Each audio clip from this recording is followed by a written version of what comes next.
Hello. Hello. Hi, how you doing, guys? I'm doing great. How are you? I'm well, thank you. I think I'll be better when this is done. I know. All right, I'm just gonna upgrade you guys to host. It seems like everyone's mic is working. Hi, everybody. It should. Hello. And we have some lovely people joining us. So perfect. I'm just gonna pause the recording for now so that we don't have a bunch.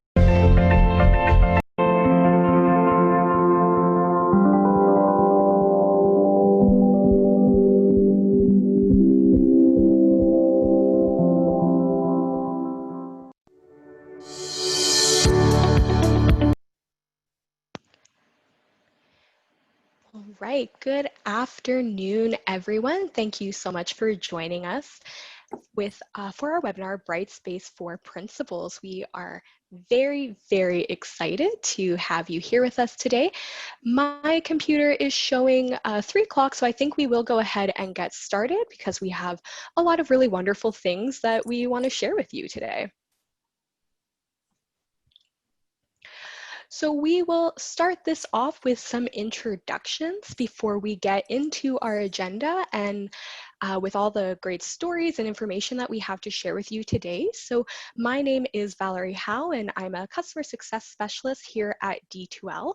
In my former life, I was a teacher before I became a D2Ler. So I taught high school English in England for 3 years, and then I came back home and taught grade 4 for 2 years in pretty northern Alberta, just shy of the Northwest Territories. And now I work at D2L and I support K-12 clients, largely Ontario, with their use of Brightspace for their staff and their students. And I am joined by some really wonderful folks with me today from Halton Catholic. So Lorraine, would you like to introduce yourself? Hi, sure. Yeah, my name is Lorraine Boulos, and I am a K-8 elementary school principal at St. Andrew's School in Oakville.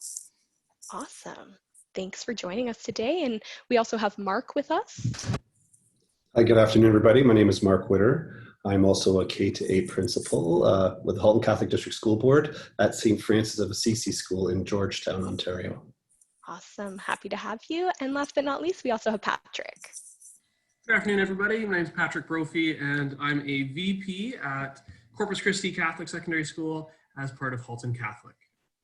Awesome. And I am so excited to have these wonderful people here with us today to share with us a little bit more about Brightspace, from the principal perspective. So we have about an hour here together today. And for our agenda, we will first cover what is Brightspace. I know we might have some people who are quite new with us today, and maybe this is kind of your first rodeo with hearing about Brightspace and you need to know a little bit more. So we'll make sure we cover what it is. We'll then go into a little bit of the why Brightspace and how it can benefit your staff and students, what they'll be able to do with it. And then we will also be hearing from Lorraine, Mark, and Patrick about how Brightspace can help staff, students, and administrators. And they'll be walking you through how they're using it for themselves and also how they're using it in their schools. I'll then be sure to share some resources with you, and then we will have a bit of a Q&A towards the end. Okay, so before we get into the what is Brightspace and the why, I just want to cover a couple housekeeping items here. So because this webinar is open to anyone within North America, K-12, who has access to Brightspace, we are going to stick with using the term district for today. So you might work for a school board or a division, but we'll be using district as our kind of catch-all term. And then for questions, we do have a Q&A chat at the bottom. If you roll your cursor down to the bottom of the screen, a kind of a black menu bar should pop up. If you have any questions, please direct them there. I'll be checking that later, and that's where we'll be pulling our questions from when we get our question and answer period. However, if you have questions that are more specific to your district and how your district is using Brightspace or any policies, we won't necessarily be able to cover that today. So if you do have any questions that we can't cover today, or you're left afterwards with questions, please contact your Brightspace administrator. I saw in the registration list that we have quite a few folks with us from Ontario today. So if you happen to be from Ontario, your Brightspace administrator would be your TELT or DELC contact. Or you can also shoot us an email at k12ont@d2l.com. This recording and slide deck will be made available on our education webinar site, likely tomorrow or Friday, so the same site that you went to register at. So you will be able to have access to this later, so don't worry too much if you miss something or, oh, I really want to see that again. You will be able to access this and watch as much as you want, or pass it on to people who weren't able to be here today. And then last but not least, again, as we always cover with our webinars, this is aimed for folks who have Brightspace at their district. So if you don't and you're looking for more information about how you can get access, please don't hesitate to shoot us an email at k12ont@d2l.com. Okay, so as promised, we are going to head into just understanding some terms and talking a little bit about what Brightspace is. So we have some terms that get used kind of interchangeably out in our districts. And what you've probably heard floating around is D2L and Brightspace. So D2L is the company, and we make our product Brightspace. And Brightspace is a very robust and comprehensive learning management system. It's a learning platform. Depending on what district you're in, this might be branded differently. So you may have heard this referred to as, iClass, the Hub, the Core, My Class.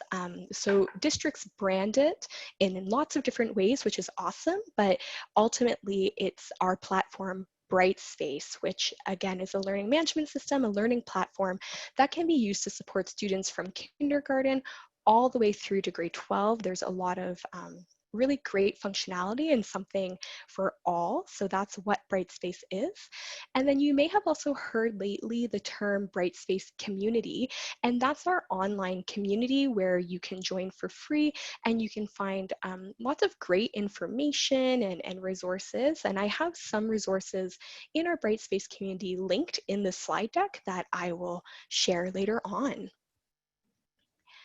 And before I head into a little bit about the why Brightspace can be a great solution for your teachers, your staff, and as well as yourself as administrators, I will do a little shout out of some very recent news for us at D2L. I believe we received notice of this towards the end of May, that we were again selected as a CODI winner for being the best K-12 learning management solution. And that's 2 years in a row for us now. So really, really happy, really proud that we're able to kind of bear that title and have you knowing that not only do you have access to, your district's made a learning management solution available, it's made a pretty great one available to you. And I'm really excited to go into some of the reasons as to why we can be so valuable to you, your staff, and your students.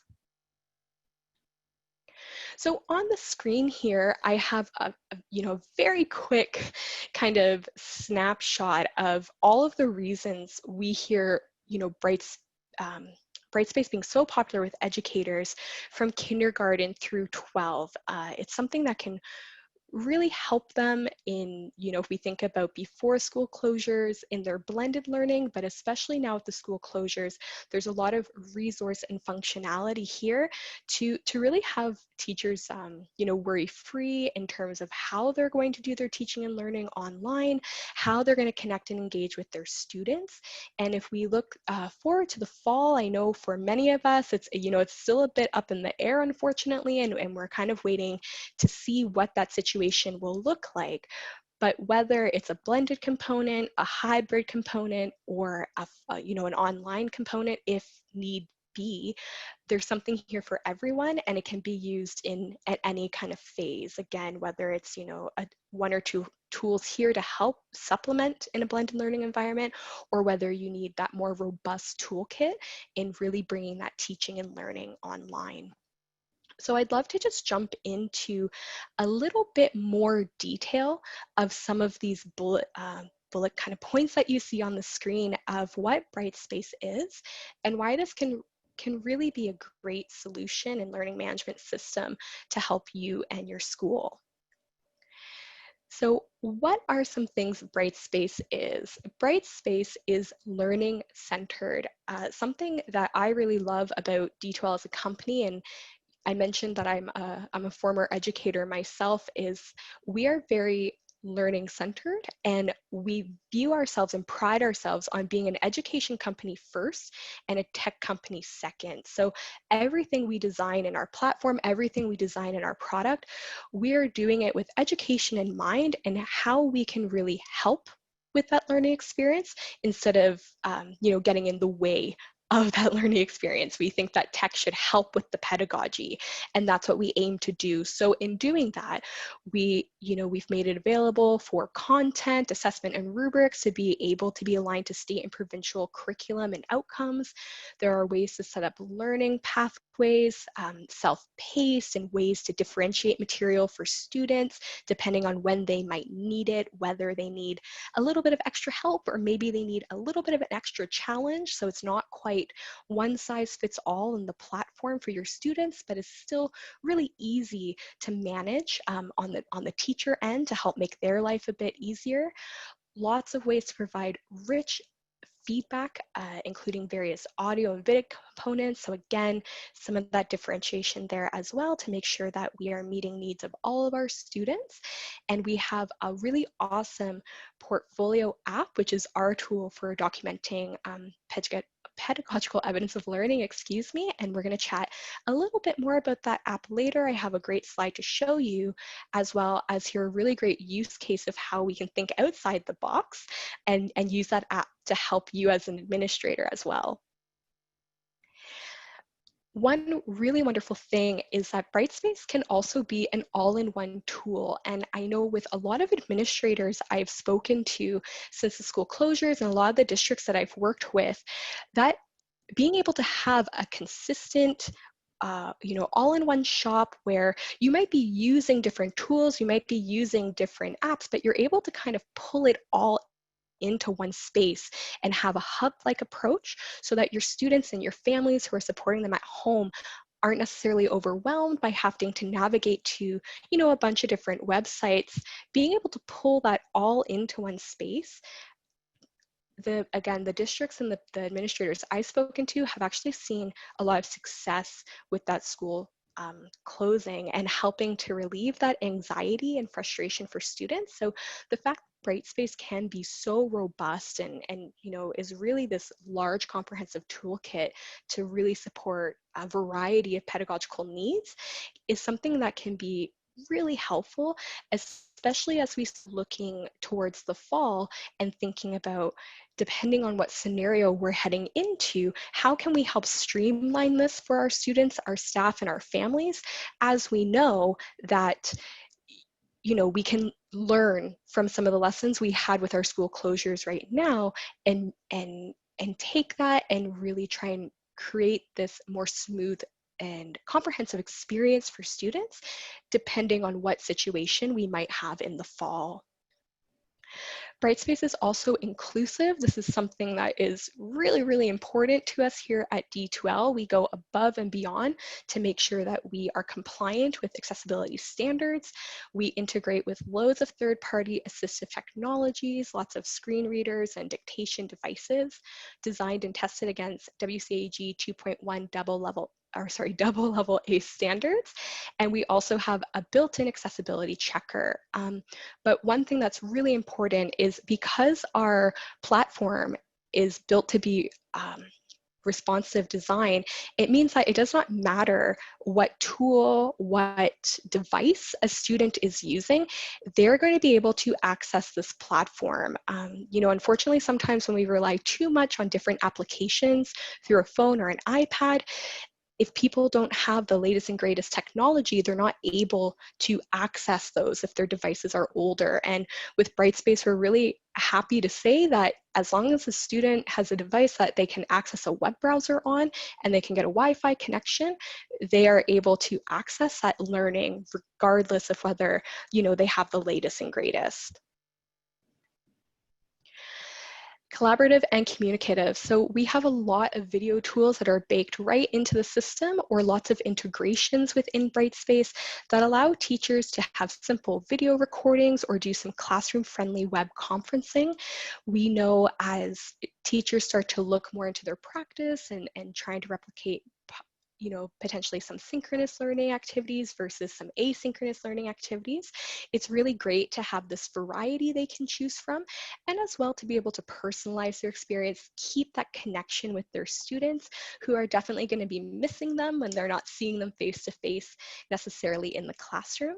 And if your district has Brightspace for parents, we also have a dedicated parents view that provides that window into the classroom to allow parents to be informed and be able to see how their child is doing and what they might need to do to help them.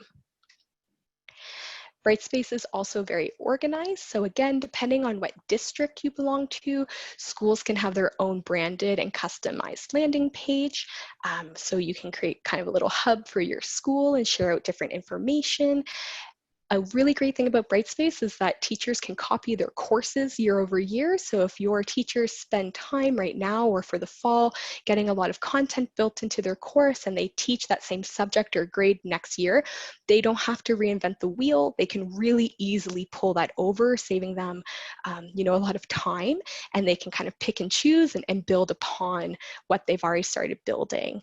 And we also have a really great teacher dashboard called Class Progress that your students will actually be able to see as well, which shows a lot of trends across various metrics. So for example, what content have they accessed, what discussion posts have they participated in, their assignments, their grades, and so on and so forth.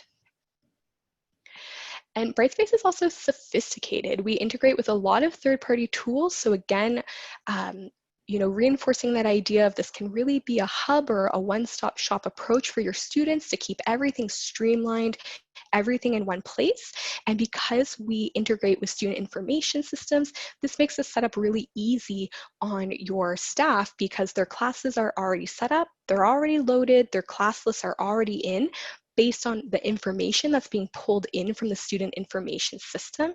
And there's also a way to find reports with information about login trends, participation, achievement. So, being able to see which learners have come in, who hasn't, who do I need to have a learning conversation with, who might be struggling, how can I help support that learner?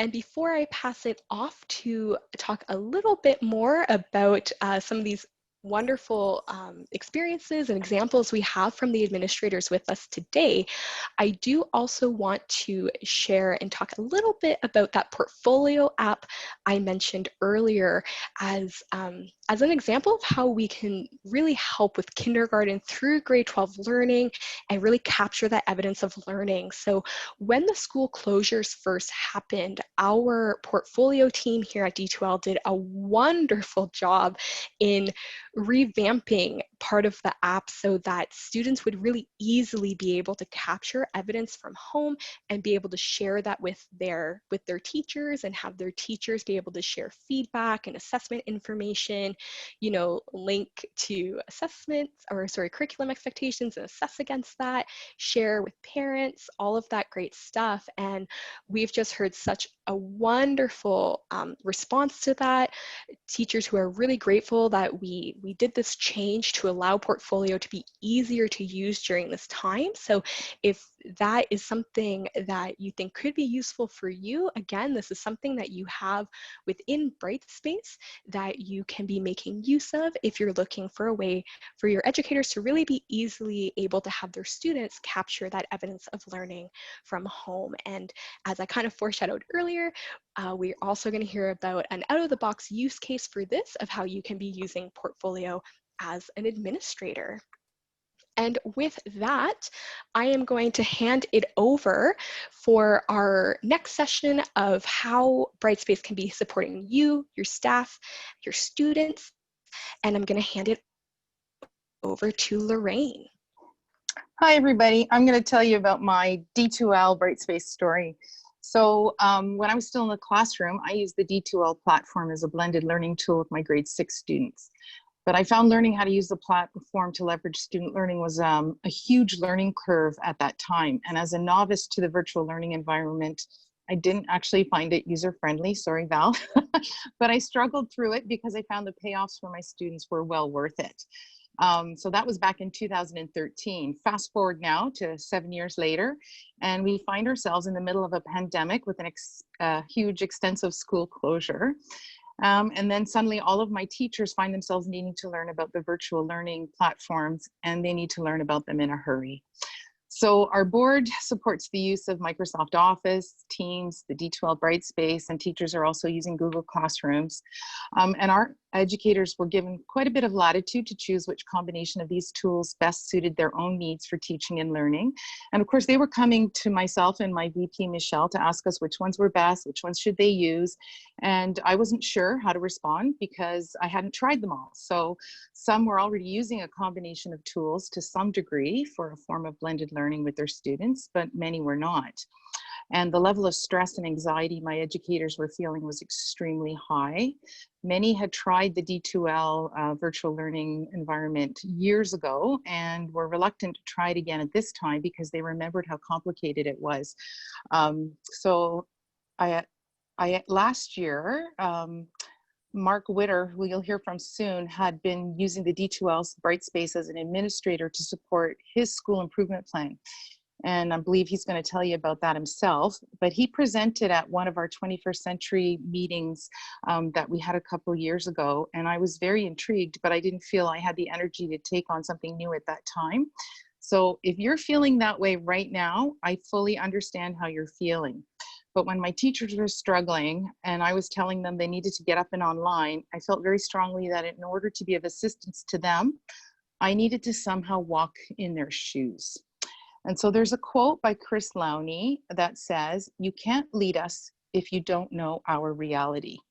And I really believe that that's true. So our teachers were suddenly experiencing a very different reality, one I had never experienced before. And I felt I needed to know what it was like to have only a week or two to learn how to manage a platform and upload content to it. So I thought to help my teachers and experience what they were going through, I would set up my own D2L Brightspace. So I actually got my VP, Michelle, to set up a Google Classroom, and I set up a D2L Brightspace shell that we called the St. Andrew PD Corner, because I wanted us to really understand what the two platforms were and what they were experiencing.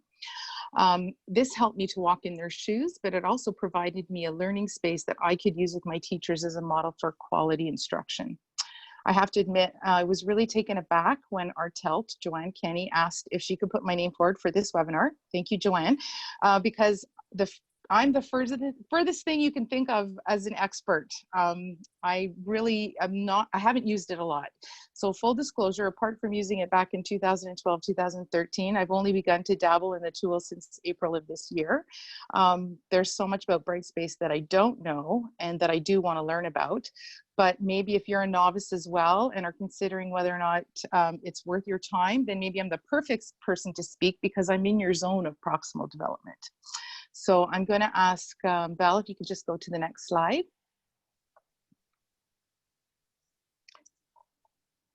So I'm not somebody who spends a lot of time learning a new technology just for the sake of the technology, mostly because I really don't have time for that. But if something is going to make my life easier, then sign me up and I'm happy to learn. So I've been an administrator for 5 years now, and during that time I've become very dependent on Microsoft OneNote. For the last 3 years at St. Andrews School, I've been using a OneNote binder with our staff, and I put everything in there. But it's become huge and unwieldy, and the staff aren't really using it that often anymore. And I know that because they keep emailing me, asking me for resources that are right in there. So when I began to set up the St. Andrew PD Corner, I was really surprised to discover how super easy Brightspace is to use now. They have 2-minute videos to help you, but honestly, I've only had to watch 2 of the videos, because the platform is so intuitive and so user-friendly, way easier than it was 7 years ago. Up at the top, sorry, when I began to set up the St. Andrew PD Corner, I was really surprised to discover how super easy it is. Up the top, you'll see the nav bar that we use. This includes all of the icons that allow you to navigate your space, which is similar to a menu bar. You can customize this. I was pleasantly surprised to see that I could add the Google Classroom that Michelle, our VP, had created. So if your teachers are using other platforms, you can add them in here. So Val mentioned that it's an all-in tool. That's what I love about it. It's a hub where you can have everything, one-stop shopping. So I added the link to our school website on that nav bar, and you can see I have an icon for groups. I was able to easily create a group for each one of my divisions and use discussion threads for them to use.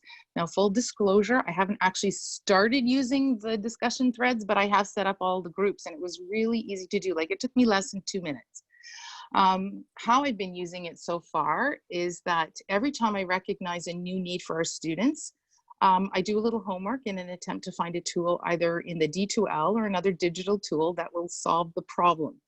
And then I share it with the staff in our PD corner. For example, I was getting a lot of emails from parents saying that they needed to sit with their child to help them through the lessons that the teachers were uploading because they were so text heavy.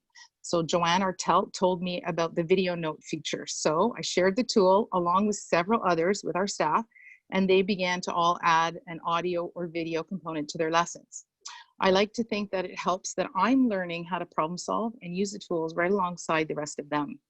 So now that I've become familiar with the current version of the D2L Brightspace, I can see so many ways that I can use it to make my life easier. So here are a few of the features that I love about it. Number one, it's aesthetically pleasing. It's really nice to look at. I think that's really important for our staff as well as our students, especially right now when their only classroom is a virtual classroom. It's very easy to navigate, and there are multiple ways of accomplishing the same tasks. So if students are submitting work, there's not one way, there's usually 3 or 4 ways that that can be done. So there's always a way that works for somebody. I discovered that I can sync my Office 365 account, my Gmail account, and my Gmail accounts. So I just keep my D2L open all day long, and I use that as the space to access all of my emails. So it's very practical. I've also discovered that I can sync my calendars, and I can use the calendar tool to sync it to our staff Outlook calendar as well. So that is extremely practical. I'm planning on using it more extensively next year. I'm pretty sure that our current reality is not going to change anytime soon. I believe that virtual learning in some form or another is with us to stay for at least the next year, possibly forever. We've learned during the last 2.5 months that teachers are irreplaceable and face-to-face learning is critical. But we've also learned that a virtual learning space can give a voice to someone who rarely speaks in class, that many students work best when they can choose when and where to do their work, that virtual learning platforms are ideal for differentiation, and when used effectively, they can amplify student learning. So I've discovered that the D2L Brightspace is an ideal hub or landing page to house all of your digital tools. I think of it as a one-stop shop for learning. I'm planning on using it extensively next year with my staff, and guess what, Mark? I've already put in my school improvement plan there. I'm hopeful that my staff will in turn follow my example, and regardless of their current preferred platform, that they'll decide to use the D2L Brightspace as their virtual classroom hub as well.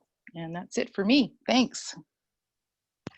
Awesome. Thanks so much, Lorraine. I loved, I know you were saying you were shocked when Joanne suggested you as someone to come to this webinar and present on your experience, but I think it's such a powerful experience because so many administrators are in the same boat as you, where, you know, this was a really unprecedented situation that, you know, I'm sure if we could all rewind the clock and hindsight's 2020 and all that kind of jazz, we would have prepared for, but no one was expecting it. So thank you for sharing your story of how you're beginning this journey and how you're finding it useful for yourself as well. And with that, we will pass it over to Mark. Well, good afternoon, everybody, and thank you for giving me a couple of minutes just to kind of share my journey with the D2L platform. Similar to what you heard from Lorraine, My first experience with using the D2L platform was about 7 years ago, actually more about 8 years ago now that I think about it. And I was teaching, at the time I was teaching a grade 5 and 6 contained gifted class here in our district. And I was looking for a different kind of platform and way to engage students. And so we opted to, we did actually a couple of science and social studies units fully through a kind of a blended environment using the D2L platform. So that was kind of my first experience. And I will say and echo what Lorraine just shared, that definitely the platform has come a long way since 2012, 2013, when I was first exposed to it, to the point now where there's really some really powerful learning that's taking place on the platform. And not just powerful learning for our students, but where I've kind of extended it to and kind of taken some of my learning is how we can use it as a learning tool for staff members as well. So the quote that you could see on your screen right now is just taken from our the school improvement plans that are used in our in the Halton Catholic District School Board. So for those of our peers that are with us today, you would probably recognize this from one component of our school improvement plan. And where I've really focused my energies using the platform is for the monitoring piece. So we know how important it is to engage in the school improvement process within our buildings. But of particular importance is once we have our plan in place is how do we monitor it? And so that's how I've gone about as a component of our monitoring system. And I will preface that this is not solely the only way that I monitor it, but it's just one aspect of it. And really what my thought has been and where my professional growth has been is trying to leverage and create a collaborative learning culture within the building and using the D2L platform as part of it. So maybe Val, if you could just go to the next slide. So why do we monitor our school improvement plans? So we know we want to support the implementation of a learning cycle. We want to help to develop checkpoints to determine the level of implementation within our building. And we want to inform and we look at trends across the school and to provide appropriate support and professional development. And beyond that, I think it's important that we celebrate the good work that's being done in our schools. And there's a lot of great work. It's just how do we go about sharing that amongst each other? I know in my particular school, we're quite a small school. We have essentially one teacher per grade. So it makes it kind of difficult to collaborate effectively throughout the course of the school day. So I was looking for ways that we could collaborate in a different environment that perhaps may give somebody some additional time or a different time in the day. So the great thing about the virtual environment is you can access it anytime where it might be convenient for you. So that's where the thought process kind of extended to using D2L as a learning platform for our staff. So Val, if you don't mind going to the next slide, please.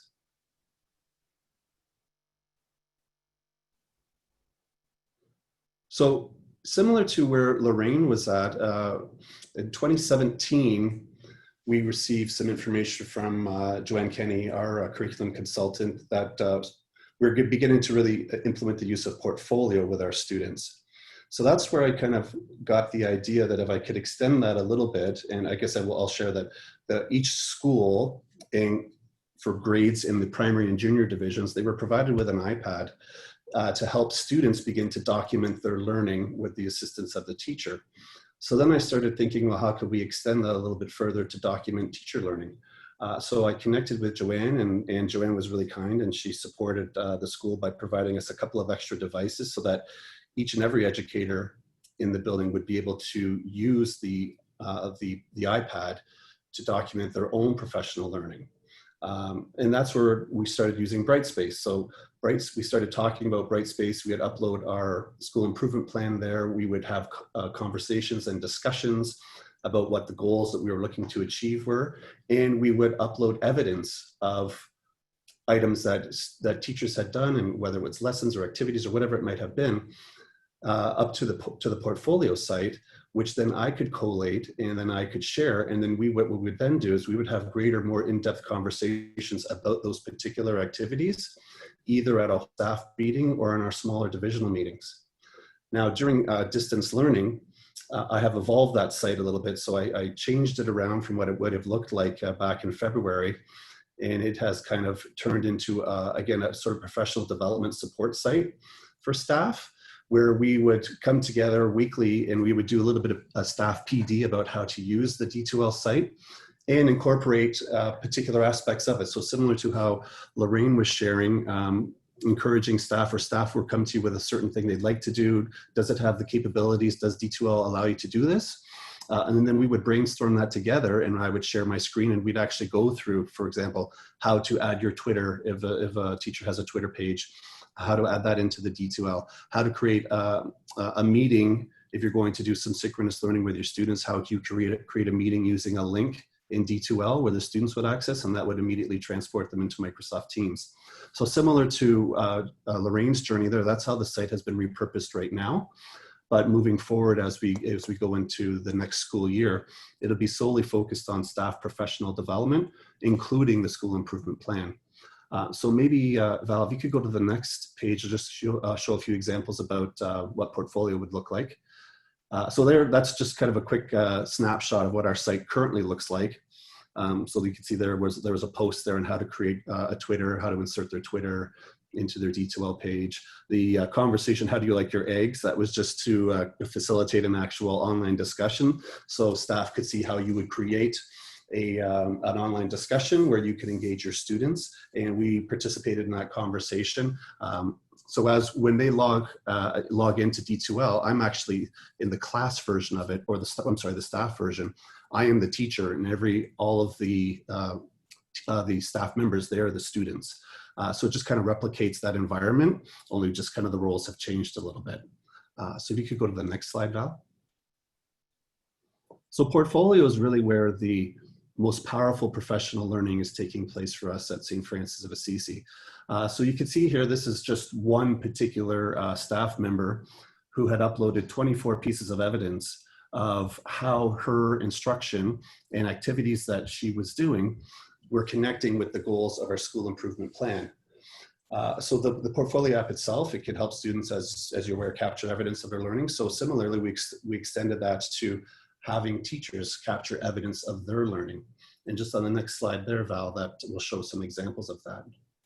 So this particular goal is just one part of our school improvement plan, which was focusing on math. We wanted we wanted the tasks that we were providing students to extend their learning and make their thinking visible by using models and then strategies. As you can see, I've listed that goal there.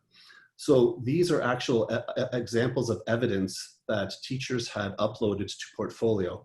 So they would use their device, they'd take a picture of how they were implementing a particular school improvement strategy, and then add that into their portfolio. I could get a notification on when those uploads had taken place, and then I can collate those either by just taking a snapshot or a screenshot, as I've done here for an example today, or I could share the whole document. And then what we would do is we would break that down and talk about the good work that was being done. So there was a great opportunity to collaborate and share together, while at the same time celebrating all the great work that was being done. So I found that the Portfolio app is really powerful for that. And I know that the staff, when we came into the distance learning model now, it was very easy for them to transition into using Portfolio with their students because they had already been exposed to it through our staff collaboration. So I really would certainly recommend Portfolio as a really key piece to unpack a little bit if you get a chance and you do opt to kind of dig a little bit deeper into D2L, because I find it has made a significant difference in creating that collaborative learning culture within our school. So that's been kind of my journey. It's been one that I quite enjoy, and I continue to kind of evolve that and work on different things as we go along the way. And I have collaborated with Patrick, who is our next presenter. He has got some wonderful ideas about, he's extended the use of D2L. So I will turn that over to Patrick now. And I thank everybody for allowing me to share a little of my story. Awesome. Thanks so much, Mark. I think this is a really great example of ways that, while the platform might have originally been designed for kind of, teaching and learning and in, more of a traditional sense, if we think of uploading content or resources and having students engage and interact with that, I just love how you're able to think outside the box and think of how it can help you. And as you mentioned, I know we have Patrick who's going to share next. And I do just want to answer a couple questions that we're getting in the chat before we move on to just clear up any confusion. Lots of people asking if this is going to be recorded and shared. The session is indeed being recorded, and you will be able to find it on the education webinar site where you registered. It will take us about 1 or 2 business days to get it up there, but we'll put the recording there, and we will also put the slide deck. And for some people who have put in questions, I have seen them. Some of them I'd like to answer live towards the end of the session when we do some live Q&A. So we'll get to some of those questions there. And without further ado, Patrick, I'd love to hear your experience with Brightspace. Okay, well, thank you, Val. So what I'm going to be focusing on is some flexible ways that you can apply the Brightspace suite of tools to be able to benefit admin-related activities. So we all know that as administrators, our time is extremely valuable, and ultimately we have more tasks than we have time. So my perspective has always been, whenever I come up with a new problem that I have to address, okay, well, how can technologies help me solve this problem? And with respect to Brightspace, because teachers and students are already on it, it's a great place to start to see if that could be the first place that we could go to try to leverage technology, to try to solve a current concern. So Val, if you could flip to the next page.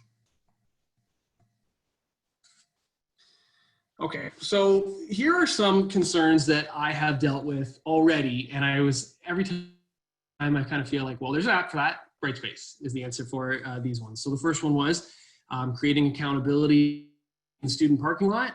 Well, a good way to try to manage and monitor student parking lot and who's there and which cars are there is using Brightspace and creating a parking course. So I'm going to go into greater detail about that, so we'll just skip ahead. The next one is, and it's something that, especially if you're at secondary, you understand that vaping is a big problem and a consistent problem, and it leads to a lot of suspensions. So what we did was that we created a progressive discipline course for vaping. Another one is that if we've got an issue when it comes to mental health and safe schools initiatives, while developing maybe a relationship toolkit widget. And that's something I'm going to speak to as well today. Another problem or concern is onboarding new staff to Catholic education. So what is the ethos of Catholic education in the institution? Well, creating a module that we can guide mentors and mentees through so that they have a better understanding of where we're starting from. So this year especially, because grade 12s all heartbroken that they are not getting the grads that they wanted, and everything was pretty much half planned, none of it implemented. Something that we're trying to move towards is using Brightspace and having our student services create a hub where they will have all the documentation, information, and events of the grade 12 year in one location on a site that they're already accessing for their other courses, so the information's at their fingertips. So that one's currently going through now. And the final one is that every single year we have new high priorities and policies and procedures that we have to in-service our staff on. And it's pretty dry material, but it's also difficult to make sure that everyone knows it and signs off. Well, much like what Mark was talking about, creating a spot within the Brightspace ecosystem so that teachers can go in, get their information, learn of those new policies, and then sign off so that we know that they've done that. So those are some of those concerns that, as an administrator, those are reoccurring problems. They are ones that are very nebulous and have a lot of moving parts to them. And any way that we can use Brightspace to probably make that a little bit more streamlined, I think it's a good solution. So I'm going to talk about 3 of them in particular, and the first one's going to be that parking one. So Val, if you want to flip to the next page. Okay, so if you are a secondary administrator, especially a secondary VP, near and dear to your heart is the unsupervised large swath of area, which is the student parking lot. Some might call it a Wild West. It's difficult to manage because you're not always out there. Oftentimes there's a concern that does occur out there, and then we're going back to video cameras to try to piece together what has occurred. So the school that I had just come from in Brantford, they had all of any kid who wanted to park on the parking lot had to go through a in-service with our school resource officer. So at one lunch hour, all the kids needed to go to the lecture hall, and the resource officer would go through kind of like the rules and expectations. But just about every time that I saw this happen, kids would miss it, they would forget it, they got a car or access to a car later, and ultimately then they'd be tracking down the police officer later to hear the same spiel about you know, the behavior they're supposed to be doing in the parking lot. And then they'd be coming to me and getting a pass, and then ultimately they weren't following the instructions anyways when they were out there. And it seemed to be really that we needed to create more accountability, and we needed to create like a tighter understanding of which cars there were. So I thought, why don't we streamline this through Brightspace by creating a parking course? So what we did was we got one of our AV students and myself. We went out into the parking lot with our resource officer, and he recorded about 9 videos, short little snippets of different things that he expected, right? About not speeding, don't go around the speed bumps, that kind of stuff. Then we put it up on the Brightspace app. So if you want to flip ahead, Val. So we put it up onto the Brightspace app. And as you can see here, we've got on the screen all the different parking procedures and concerns. They had to watch the videos. And then when they had watched all the videos, flip ahead again, please. They would have to do a quiz. So the quiz was very simple. It was just pretty much just a checkbox to make sure that they had been through it, but it does create that accountability piece. So when the students had completed that quiz, they would then be issued a certificate, a parking certificate. So Val, if you can flip one more time. So the parking certificate's there on the left. Congratulations, you know the expectations of our parking lot and what you should be doing as a student who's parking there. So they would get, at the end of their quiz, you get 100%. The Brightspace D2L tool, they have an awards tool. And what I did was I created my own PDF, and then I just had that populate. So as soon as they finished the quiz and they got perfect, they would get this certificate, and the certificate then they would print off, they'd bring it to the office, and we'd give them their parking pass. So it did create that accountability piece because there was an investment there. They actually had to go through something. They had to be able to answer the questions, although very self-explanatory. But I found that going through that, it did create more accountability in the parking lot. The second side, so on the right-hand side, we have something that says the ACS parking permit application. And you'll notice there that we've got vehicle information. And as an administrator, this was probably the best thing that we did. So what we did was that when you were doing the course, you had to download this. It was a fillable app, so all those areas were fillable. And then you had to submit it into a, like upload it, just like you would an assignment if you were using it as a teacher. And then what I would do is that I would collect all of these registrations. I'd download them, put them in a folder, and then when invariably you'd always have it happen, well, there was some student who was driving too fast in the parking lot. Okay, well, what kind of car was it? I think it was a gray Civic.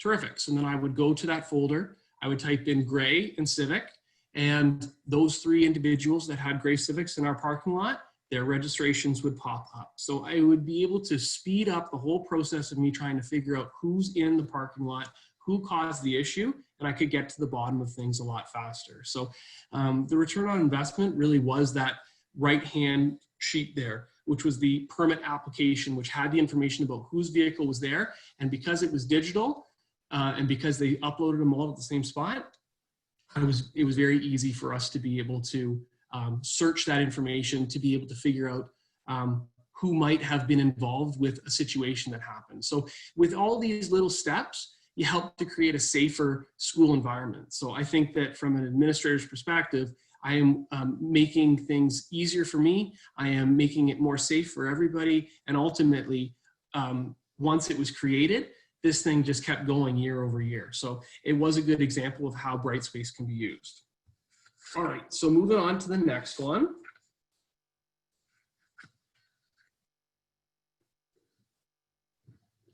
And now I'm going rogue here. If you don't mind, I can take control. No problem. Let me just stop sharing my screen there, and you should be able to take control now. Okay. Okay. So, the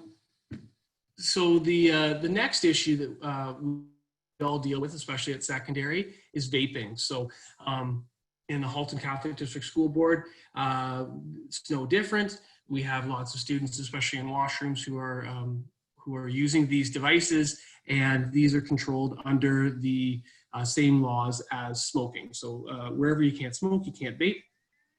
And when we found somebody who was caught doing this, the suspension was 2 to 3 day suspension, which is significant. And I was noticing that when I went back over suspension data, that there was a lot of days that were being lost, instructional days, for kids who were getting caught vaping. They weren't misbehaving, they weren't being disrespectful. It was just the vaping that seemed to be at the heart of the majority of instructional days that were being lost across the school. And really, I took more of an issue with this because I thought, well, one, this is not beneficial for any of these kids. Two, that I was dealing with a lot of angry parents about 2 or 3 day suspensions when they felt that they didn't even know enough about vaping at the time. And I was more upset, not with the kid, but with the tobacco industry that was creating these great vaping devices that were great flavors, that they were easy to access, and that they were marketing towards these kids. Like, I really did feel that teenagers were not innocent, but certainly more innocent than the vaping companies.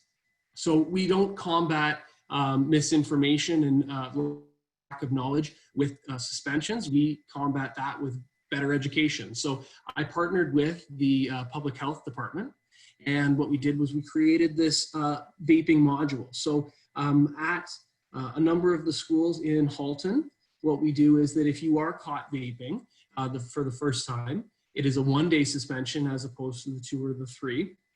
So it's only a 1 day suspension, but you have to complete this vaping module. So right now I am pretending to be a student. So welcome to Vaping 101. And that explains kind of what they're going to learn. And then what we do is, and then they click on the content, and it takes about 45 minutes to an hour to go through.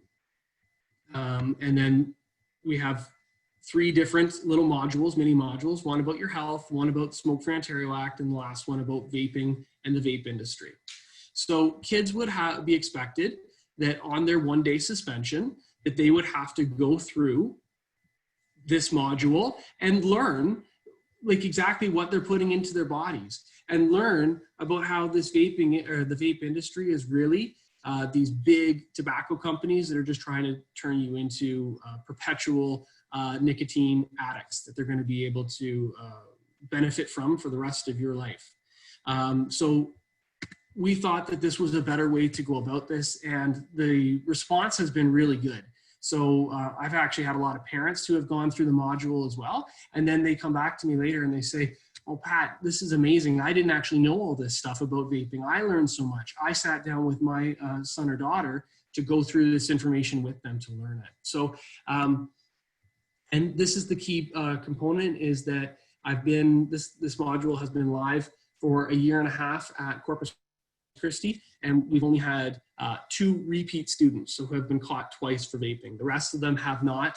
I can't guarantee that it has curbed their behavior outside of school, but certainly they've understood the expectations of the school community, and they know a little bit more about what is expected.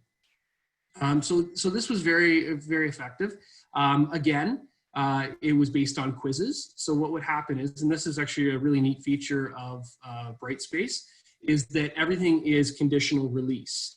So a student would have to go to the vaping in your health, and then when they got to the bottom of it, it would open up the next module or next part about nicotine in the brain, and then it would open up about the quiz. You get 100% on the quiz, it opens up the next, and you work your way down. At the very end, you get a certificate. So once again, going back to this is a really great feature that Brightspace has for things like this, like a parking or for vaping. So when you generate the certificate looks like this. So congratulations, blank has successfully completed this. And they understand all these things and understand that if they were caught again, we'd be bringing in Halton Public Health for it. And what I do is that I give them a copy, I keep a copy, and then I email one to the parents as well. So really what it does is, again, we're ramping up that accountability piece. We're trying to make sure that we keep everything on the level, people understand what the expectations are, and they get a copy. I say, hang it up in your locker if you'd like. The parents get a copy, it's in their mailbox, and then I keep a copy for my own records in case we have somebody who is a habitual individual that has been caught for more than once. Okay, so that would be the second example that I want to show. And the third one, let me just close that. So you may see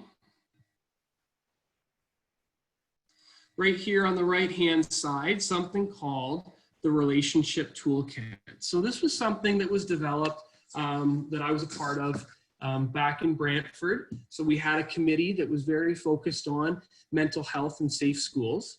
And when we surveyed student data, we were finding that a lot of students were feeling a great disconnect between themselves and their fellow students, a disconnect between themselves and their teachers. It was a big high school, and there just felt like there was, we could do better on building relationships. And then when I surveyed the teachers, we learned kind of the same thing, that teachers felt that, yes, they wanted to build those relationships, but it's tough because we have so much curriculum to get through and we have to keep moving. And you know what I mean? Like I see them in the hallways and I do nod or I say hello. And that was kind of like, we just wanted to build a deeper relationships. So myself and Dave Zudi is the IT guy who worked with me on this. We created something called the Relationship Toolkit. So everybody at Assumption College, this high school in Brantford, they had this widget that was populated onto their D2L pages, the teacher D2L pages. And then what would happen is that we encouraged that if you click down on it, we broke it up into icebreakers, team building, Christian meditation, and restorative practices. So every teacher at the start of the semester, maybe you want to try to build those icebreakers in so people can learn more about each other, foster those relationships, create greater community. Well, they were right at your fingertips, and all you had to do was click, and then boom, you've got yourself a icebreaker that you could consider using. Or maybe halfway through the semester and you see that, like, you know, the honeymoon is officially over and we're struggling with relationships and struggling with how we treat each other in the classroom. Well, maybe we want to work on some team building activities. Okay, so boom, you've got it right there that you had a team building activity at your fingertips, a resource ready for you at any given moment when you needed it. Or, and this is something when I was in elementary especially, we focused a lot on Christian meditation, having that opportunity to be able to center ourselves through our faith. And so half the time, especially in elementary, I found it was tough because there was a CD you had to play, you had to get everybody all situated. Well, what we did was that we put it right on the Relationship Toolkit, so you could do, with a click, a 3-minute meditation and just get it started. So it was about trying to reduce those barriers, get to what we wanted to, and have it at your fingertips. And that Relationship Toolkit is something that we created to help create that. All right, so I think that those are the 3 things, Val. I'll head back. Yeah, if you just want to stop sharing your screen and then I can reshare mine. Perfect, there we are. You should be able to see the rest of the PowerPoint now. Perfect. Thank you so much. Okay, You're so, welcome. then, so really, like those 3 options or those 3 examples are nothing really groundbreaking. They are things that we are all doing at our schools. We're trying to manage concerns with vaping. We're trying to manage parking lots, and we're trying to create better relationships amongst staff and students. What I wanted to do was say, well, you know what, how can we use Brightspace to ease the workflow, make it that it's more accessible, make it that we can use it year over year. And I think that those 3 examples have been very effective in being able to do that. And I wouldn't have been able to do that without having a tool like Brightspace at my fingertips. So what I'm encouraging administrators to realize is that Brightspace is one. It's not just a tool to manage a classroom and to be a blended learning model, but it does have applications for an administrator. So that first bullet, it's flexible and can be adapted for many uses. Also, you can share between administrators. So that vaping module I spoke of, I did mention that a couple of the other high schools have borrowed that module as well. Well, it was easy as a couple of clicks to get that resource. It was developed with Halton Public Health, shared to other high schools so that they could use it as well. So the benefits can be multiplied really quickly if you're putting something together that is of high use. The submission tool is amazing because what you can do is you can collect forms and data very easily. The awards feature, just like I showed with the parking award and the certificate of completion when it came to the vaping module, those are very easy to generate, and it's something that does help to create that greater accountability. Students and staff are already really familiar with this platform. They're already on it. So if you're doing stuff as an administrator that is related to those two, which is pretty much our entire life, they're already there for you. So it should be easy and there should be less barriers for you to be able to work with them. The more you use it, the more you're going to find out that it has applications that are much beyond. I already said about the workflow. You can easily collaborate with other administrators and teachers on a project. I think that Mark had mentioned earlier that him and I are working on a couple of small projects using Brightspace as a tool that is going to hopefully ease the burden for administrators. And then this is the most important one in my opinion, due to distance learning, your staff are already accelerating their pedagogy with an online platform. So we as administrators, it's incumbent upon us to be able to stay current with them, get onto something like this, use it for applications that are beneficial to you, but by doing so, you are learning more about the platform and you can help them as well, right? Okay, so Val, I think I might have one more slide, I can't remember. I do. Okay, so these are my tricks and tips for anybody who is interested in getting a little bit more deeply involved with using Brightspace. One is ask your IT department for a course shell so that you can play around with it worry-free. So even if you don't really have a great understanding or reason of why you want a Brightspace platform or site, ask for one so that you can start clicking around and getting used to the features. Because the more you click around, the more you'll realize, oh, hey, I think I can use it for this. The second one is ask one of your savvy D2L staff to add you to their course so you can view as a view-only teacher or as administrator view. So you have no editing rights, but you can at least click around and watch kind of what is going on there. And you can learn a lot. So just like how you walk through classrooms all the time and you pick up stuff from your best teachers, you can still pick up from them through the digital space. Also, think about those processes that reoccur in your school. So something that happens year over year, if there's something that continues to occur year over year, maybe there's a way that you can leverage a Brightspace tool to be able to make that an easier task from year over year. Definitely collaborate with others. So you can share editing rights, just like I said, that Mark and I are doing over a couple of different projects. And that can help build resources and quicker, and also you can share more effectively.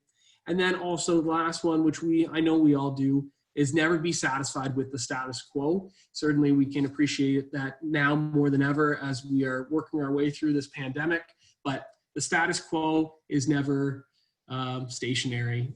So we have to continue to ask why and how with regularity to try to keep up with the times. So Val, I think that's it for me. Awesome.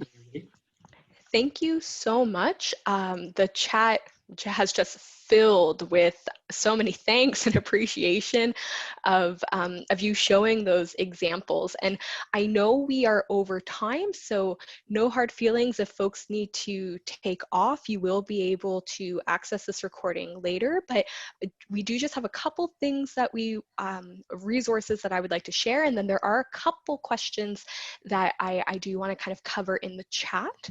I have been answering some of the questions as we go, though, just because we were running a bit low on time. So just because I want to make sure most people got their questions answered. And Patrick, there are quite a few questions about being able to share the vaping course. So I don't want to put you on the spot, but maybe that's something you and I can take away in thinking about if that's something you're open to, how we could maybe make that happen for some people, if that's all right with you. Well, and that is what it's all about, is making sure we share the resources because the benefit for the kids. So I agree.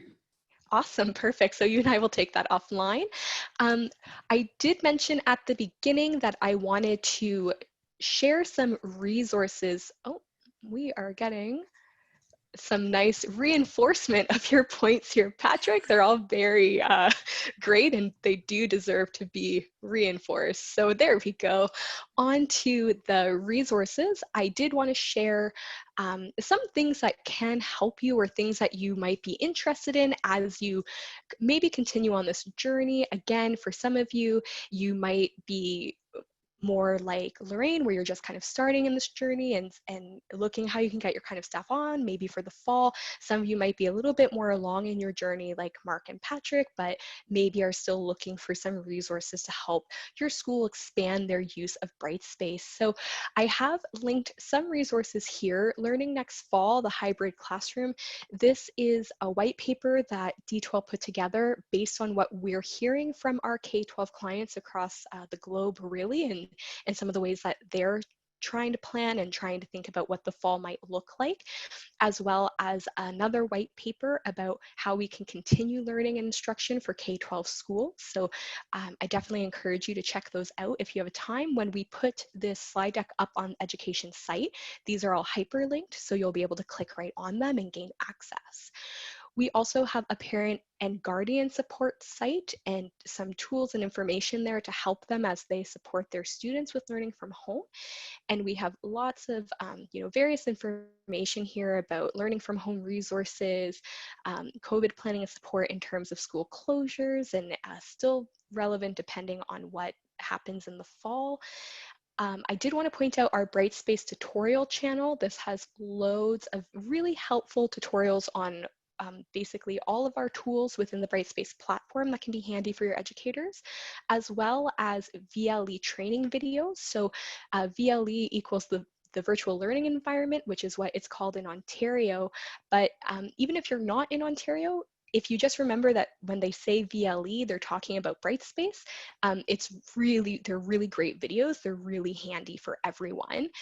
And then this is a link to the education webinar site that I keep referencing, where you can see all of our past webinars, all of our slide decks, and as well as a D12 quick start guide for K-12 educators. So what are kind of the top things that you need to know to get going and engaging with your students? I did also want to give you a sneak peek at next week's webinar. So these webinars are aimed at the educator persona. So if you really liked what you saw today, or your school's already using Brightspace and you want to provide this on to your educators, they will be able to register at that education webinar site that I referenced just a moment ago and is linked here. So we will be doing another Getting Started with Brightspace session next week. Another session on creating and engaging assessments for your students in Brightspace and providing rich and descriptive feedback. And we have been running these webinars on and off since towards the end of March. So I have hyperlinked some of our previous webinar videos here. So if you want to share this slide on with your educators, there's a little bit of something here for everyone. Feel free to kind of pass that along, as well as this slide, which does have some resources from our Brightspace tutorial channel linked and organized more so in a pedagogical focus. So if you have teachers who are looking to do feedback and assessment, here are some tutorial videos that they might find handy. Or if they're looking to document student learning, here are some tools within Brightspace that could help them out. And before we get into some questions, I just want to make sure I take time to give a huge, huge, huge thank you to Lorraine, Mark, and Patrick for coming on today and sharing how you're using Brightspace, how you're supporting your students, staff, and teachers, and as well as to everyone joining us today. I really do appreciate you taking some time out of your day. So I'm just going to head back to the chat here, and we have lots of questions about the vaping course. We have a question about, does D2L provide tech support? Yes, we absolutely do. Depending on what district you're located in, you might have different levels of access to support. I know a lot of our folks on the line are located in Ontario, which has 24/7, 365-day support for parents, teachers, and students. And then each district as well, your administrators will have another level support. So if you are having any issues, you can also reach out to your Brightspace administrator and they'll be able to help you, or contact D2L if there's further assistance required. Okay. So many praise, so many thank yous. Lorraine, Mark, and Patrick, you are a huge hit here. Okay. Since D2L is a platform that is authorized, is there a parent guide now that parents are supporting students that might not be familiar with the platform? So in the one, your district might have their own guide that they have prepared and like to share that is more in line with your district's policies in terms of parent communication. In the resources that I shared as well, I'll just back up here. We do have this D2L parent and guardian support site that might be something that you could share to parents so that they can get support, get what they need from that as well.